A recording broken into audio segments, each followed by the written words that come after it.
Vatican City AP, Pope Francis is seeking to defuse rising nuclear tensions on the Korean peninsula and to boost support for disarmament with a Vatican conference that will bring together 11 Nobel Peace Prize winners, United Nations and NATO officials, and representatives from a handful of countries with the bomb. For some analysts, Francis' address at the gathering Friday will provide a welcome break in the heated war of words between U.S. President Donald Trump and North Korean leader Kim Jong-un as Trump continues his first trip to Asia as president. The Vatican hopes the conference will do more by further discrediting the Cold War-era idea that atomic weapons serve a purpose for deterrence and global security. For some people, it's pie in the sky, conference organizer and top papal advisor Monsignor Silvano Tomasi said.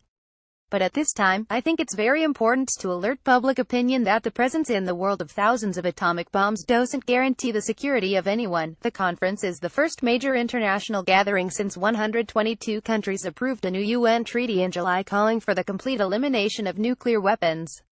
However, none of the nuclear powers and no NATO members signed on. They argued the treaty's lofty ideals were unrealistic given the rapid expansion of North Korea's nuclear weapons program.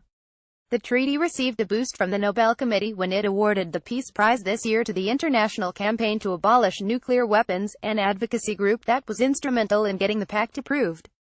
ICAN's executive director, Beatrice Fihn, is one of the Nobel laureates who will address the Vatican conference. What's so significant about this conference is that it draws attention to and underscores the treaty and the Nobel Prize, and says, "This is serious stuff," said Jorge Lopez, who served on an experts panel that advised the UN Security Council on North Korea sanctions.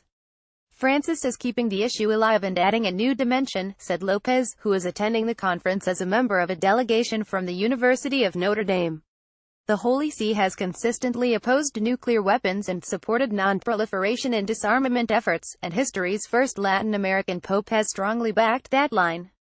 But Francis brings to the table arguments based on his other papal priorities that atomic weapons are a threat to the environment, that the costs of developing them could be put to far better use, and that the world would be a far safer place if dialogue prevailed over confrontation.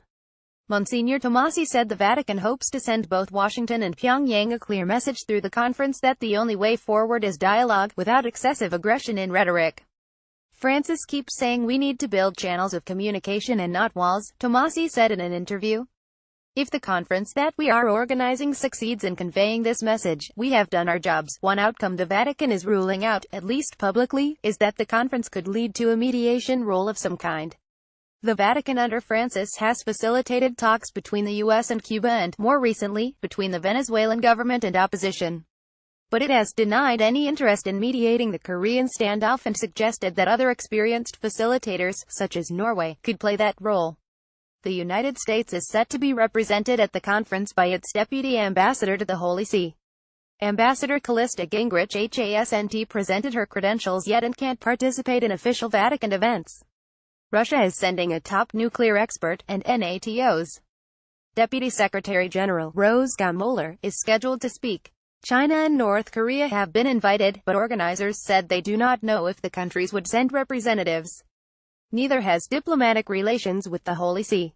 Beyond the current Korean standoff, there is a growing consensus, as evidenced by the 122 countries backing the UN treaty, that governments should no longer regard nuclear capability as the defining barometer of national, regional or global security, Tomasi said. Instead of let's guarantee peace or security with the threat of mutual destruction, let's try to construct in a positive way a sense of trust, solidarity, cooperation, he said.